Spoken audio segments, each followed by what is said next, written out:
In his best-selling book, Rich Dad, Poor Dad, Robert Kiyosaki presents us with the contrasting financial philosophies of his two fathers.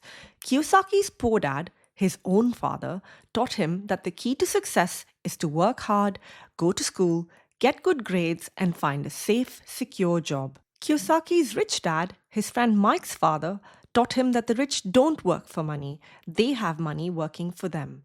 Here are 9 key lessons from this book. Lesson number 1. Know the difference between an asset and a liability. By Kiyosaki's definitions, an asset is something that puts money in your pocket. Assets bring you money and generate an income.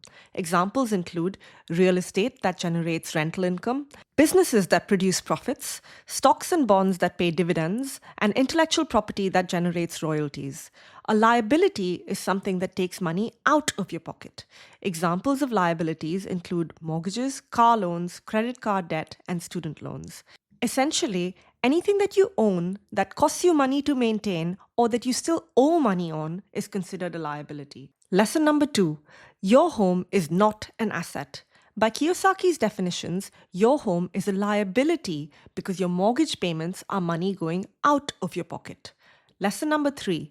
The rich, poor, and middle class have distinctly different cash flow patterns. Kiyosaki observes that the rich buy assets, the poor only have expenses, and the middle class buy liabilities that they think are assets. Let's start by looking at the cash flow pattern of the poor. They have an income coming from a job, which is often barely enough to cover monthly expenses. The poor live from paycheck to paycheck.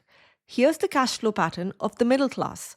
Like the poor, their primary income is through their salary. However, unlike the poor who spend all their income on expenses, the middle class spend their income on buying bigger liabilities first.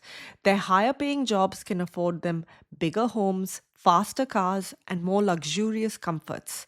The middle class pay for these using not cash, but credit. Because the middle class have higher salaries, they also pay higher taxes.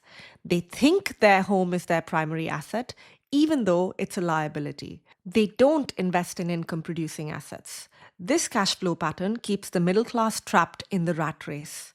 Here's the cash flow pattern of a rich person. The key thing missing from this picture is a salary from a job. The asset column generates more than enough income to cover expenses, with the balance reinvested into the asset column. The result is that the rich get richer. This is what Kiyosaki's rich dad was referring to when he said, "The rich don't work for money. They have money working for them." Lesson number 4. Start buying assets. Kiyosaki categorizes income into 3 types: ordinary earned, passive, and portfolio. Ordinary earned income is what you work for by trading your time for money. Passive income is generated from sources like rental properties that continue to produce an income even without active work. Portfolio income is the money derived from paper assets such as stocks and bonds. The key to becoming wealthy is the ability to convert ordinary earned income into passive or portfolio income as quickly as possible. This is because ordinary earned income is the income that you work for. Passive and portfolio income is money working for you. Lesson number 5. Ditch your day job once you achieve financial independence. Kiyosaki defines wealth as the number of days you can survive forward if you stop working today. In other words, wealth is a measure of the cash in from your asset column when compared with the cash out from your liabilities column. As an example, if the cash flow from your asset column is $2,000 a month and your expenses are $4,000 a month, you have enough cash flow for half a month. When you achieve $4,000 in cash flow from your assets, you will be wealthy because your monthly income generated from your assets covers your monthly expenses. With only $4,000 in expenses each month, even though you're not yet rich, you're financially independent and you can quit your job today.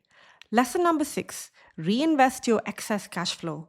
Once you have achieved financial independence, your next goal is to have excess cash flow from your assets reinvested into your asset column.